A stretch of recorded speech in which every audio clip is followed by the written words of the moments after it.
तो श्री हरिवंश पुराण में ये बात आई है कि सिर्फ एक परिवार में पुत्र पुत्र हों ये भी दोष है, और इस कन्या ही कन्या हो ये भी दोष है। तो दोष की निवृत्ति कैसे है? बोले पुत्र और पुत्री दोनों होने चाहिए।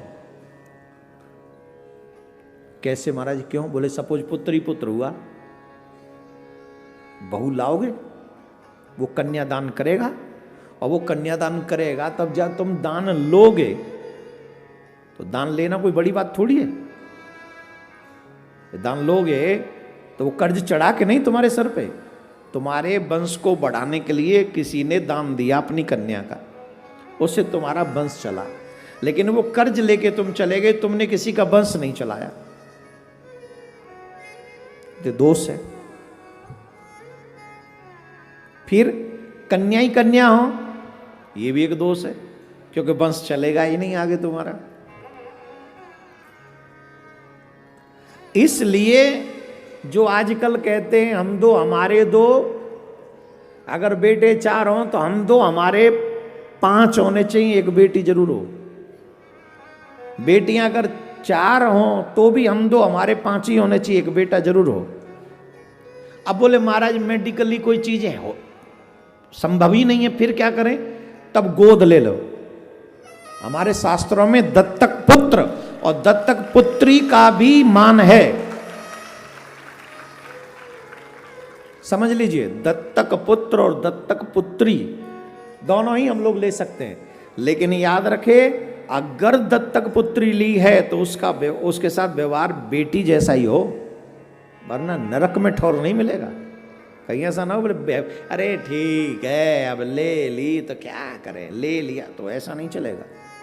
वैसा ही व्यवहार हो जैसे अपने बच्चों से, उसी का नाम धर्म का पुत्र पुत्री होती। इसलिए दोनों का होना परमावश्यक है। भगवान के यहाँ 10-10 पुत्र हैं, लेकिन एक एक बेटी भी सभी रानियों पे है। तो टोटल कितने हुए? रानी है भगवान की 16,100, तो 10-10 पुत्र हैं और एक एक पुत्री हैं। टोटल संतान बताओ कितनी?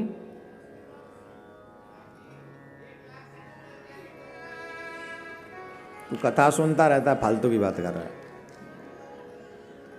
तेरा गूगल खराब है, कथा सुनता रहता है इसलिए बोल गया।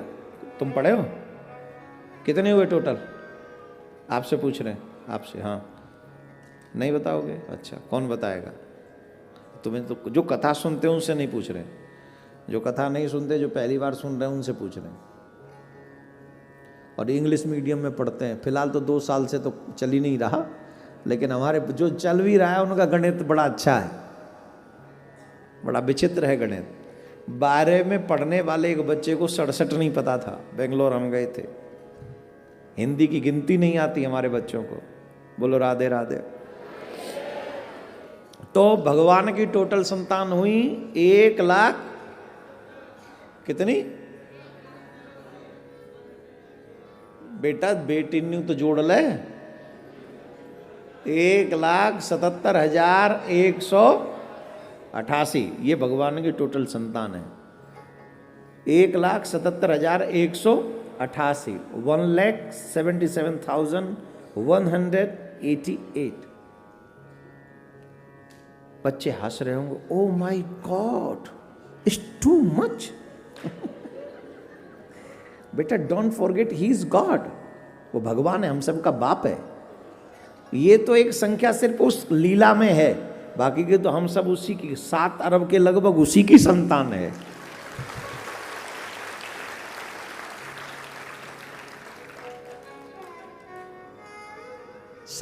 लगभग 7 अरब की लगभग संख्या है, जनसंख्या, ये सब उसी की तो है, और किसकी है ना? तो भगवान, लेकिन सुनिए, मैं प्रत्येक सनातनी से एक निवेदन करूंगा।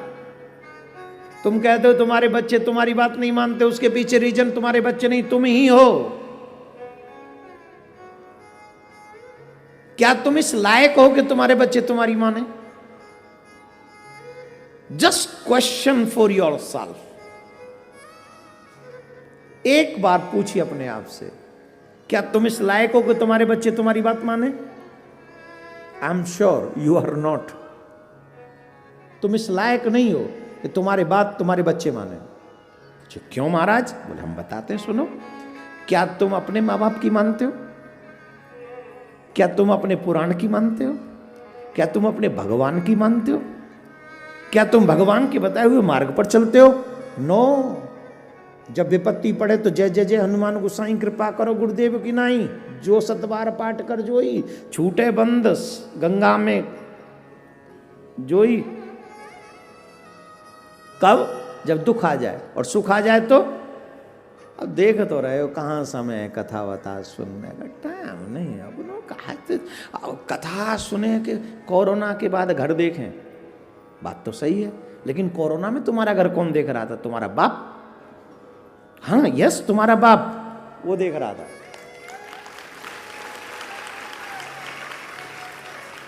जब तुम जिनको अपना कहते हो वो तुम्हारे घर आने से डर रहे थे, उस समय भी वो परमात्मा तुम्हारे घर पर अपनी कृपा बनाए हुए था। बोले चिंता मत कर, मैं हूं, चिंता मत कर, मैं हूं। वो कह रहा था ऊपर से, और उसके बाद भी विश्वास नहीं। तो मेरे बच्चे मेरी बात क्यों माने? क्योंकि मैंने मेरे बच्चों को वो संस्कार ही नहीं दिए। मैंने मेरे बच्चों को इसलिए वो संस्कार नहीं दिए क्योंकि वो संस्कार मुझ में ही नहीं है। बताओ मम्मियां कितने बजे बिस्तर छोड़ती हैं, पापा कितने बजे बिस्तर छोड़ते हैं? सच्ची सच्ची बताना, कितने बजे? मम्मी खड़ी हो जाए, दो चार मम्मी खड़ी हो जाए, सिर्फ मम्मी। ए तुम तो मम्मी नहीं हो, तुम झूठ बोल रही हो, बैठो। कम से कम मम्मी सी तो लगे। हाँ, कौन सी मम्मी खड़ी हो गई? हैं? तू कहाँ है? ऊपर है नीचे? कितने बजे उठती है तेरी मम्मी? उसी का फल है बेटा, तुम यहां बैठी हुई हो। इनकी मम्मी 4 बजे उठती है, उसका फल है कि कितने साल की हो? 10 साल की बच्ची कथा में बैठी हुई है कुर्सी घेर के। ये कितना शांत रहो बेटा, जिन जिन से पूछें वही बताओ, नहीं तो हम तो कथा रह जाएगी हमारी। अब सुनिए, तुम्हारे भगवान कितने बजे उठते हैं, बिस्तर छोड़ते हैं? 3 बजे के 35 मिनट पे ठाकुर जी अपना बिस्तर छोड़ देते हैं। सर्दी हो, गर्मी हो, बारिश हो, कोई भी समय क्यों ना हो, जिन भगवान श्री कृष्ण को आप भगवान समझ के पूछते हैं, वो 3 बज के 35 मिनट पे अपना बिस्तर छोड़ देते हैं। और सबसे पहले सुनो ना, अभी मत बजाओ ताली, सीखो उनसे। 3 बज के 35 मिनट पर बिस्तर छोड़ने के बाद वो स्नान करते हैं, और स्नान के बाद वो फिर ध्यान करते हैं। और ध्यान, ये दिनचर्या उनकी। और मैं इसलिए हर कथा में बोलना चाहता हूं कि आज का हिंदू अपने भाग्य को अपने हाथों से मिटा रहा है। जो अपने आप को सनातनी तो कहता है, गुण नहीं है उसमें से। कौन है जिन लोगों ने तुम्हारे घरों में तुम्हें रात के 12-1 बजे तक जगने के लिए प्रेरित किया? और कौन है जो कहता है कि सुबह 9-10 बजे तक पड़े रहो, जरूरत नहीं है तो 12 बजे तक सोते रहो? किसने ये प्रेरणा दी? किसने ये संस्कार तुम्हारे घर में पहुंचाया? और क्यों तुमने उसे फॉलो किया? आपका धर्म कहता है सूर्य उदय के बाद अगर कोई व्यक्ति सोता रहता है, जितनी देर सूर्य उदय के बाद सोएगा उसका भाग्य उतनी देर तक मंद होता चला जाएगा। जो तुम्हारे भाग्य में चीजें हैं वो धीरे धीरे खत्म होती चली जाएंगी।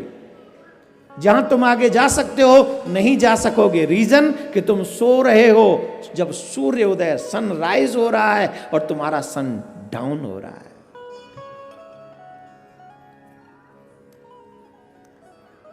क्या बोलते हो उसको जब सूर्य अस्त होता है? सनसेट। Sunrise and sunset.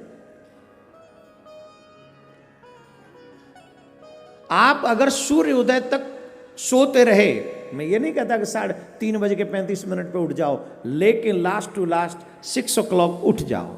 जब तक सूर्य उदय हो उससे पहले उठो, ये तुम्हारी गारंटी है। और सूर्य उदय से पहले कुछ भी करके नहा लो, कुछ भी करके नहा लो, चाहे पानी रात भर गर्म करके रखो, पर नहाओ। हाँ जी कि ना जी? तो ये संस्कार हमने अपने बच्चों को दिए? कहां से देंगे जब हम ही नहीं उठते तो ये मेरा निवेदन है सनातनियों से, भगवान श्री कृष्ण। मैं ये कथा इसलिए सुना रहा हूं कि हम सीखें हमारे भगवान की लीला क्या है। वो सुबह इतनी जल्दी क्यों उठते हैं? हमारे शास्त्रों में लिखा है जो जितनी जल्दी उठता है वो अपने भाग्य को उतना प्रबल करता है। अब आदमी जो उठेगा ही 9-10 बजे तो उसे दिन में कितने घंटे मिलेंगे काम करने के लिए, और जो उठ जाएगा 4 बजे 5 बजे तो उसे एक्स्ट्रा मिलेंगे ना 3-4 घंटे। जो कहते हैं कि हम पे समय नहीं है भगवान का भजन करने का, वो समय मिल जाएगा। और सुबह की वेला में भजन करने का फल कई गुना होता है, मन भी लगता है और फल भी अधिक होता है। तो जो लोग चाहते हैं कि हमारा भाग्य उदय हो, उनको चाहिए कि वो अपने इस समय को थोड़ा जल्दी बदलें। अब इसके लिए उठने में दिक्कत कब नहीं होगी? जब जल्दी सोना सीख लोगे। सबसे बड़ी मुसीबत है तुम्हारा मोबाइल जो सिराने रखा है। सोओगे तो आखिरी मैसेज किसका है, उठोगे तो सबसे पहले देखोगे रात में किसने याद किया। स्पेशली युवा माँ बाप के साथ नहीं रहना चाहते, अकेले कमरे में रहना चाहते हैं। वाह, स्टडी का बहाना है, मोबाइल का साथ निभाना है। हाँ या ना? और मोबाइल पे कितने बजे तक लग रहे हैं? कोई लिमिट नहीं। और सुबह भजन करने के लिए टाइम नहीं है। तो मेरा निवेदन है भगवान श्री कृष्ण के इस लीला से ये सीखें कि हमें कितने बजे उठना चाहिए। कितने जल्दी सो जाओगे तो जल्दी उठ जाओगे, जल्दी नहीं सोए तो जल्दी नहीं उठ पाओगे। 6 से 7 घंटे सोना चाहिए व्यक्ति को। 10 बजे सो जाओ, अपने आप 5 बजे आंख खुल जाएगी। 1 हफ्ते तकलीफ होगी, उसके बाद आपकी हैबिट में आ जाएगा। और एक बात बताएं, 10 बजे अगर सोने लग जाओगे तो उसके बाद लोग मिलने वाले भी नहीं आएंगे, फोन भी नहीं करेंगे। पता चल जाएगा कि ये भैया 10 बजे सो जाता है, ये हो गया सेट। लेकिन वो सेट आपको करना पड़ेगा, इट्स योर रिस्पॉन्सिबिलिटी।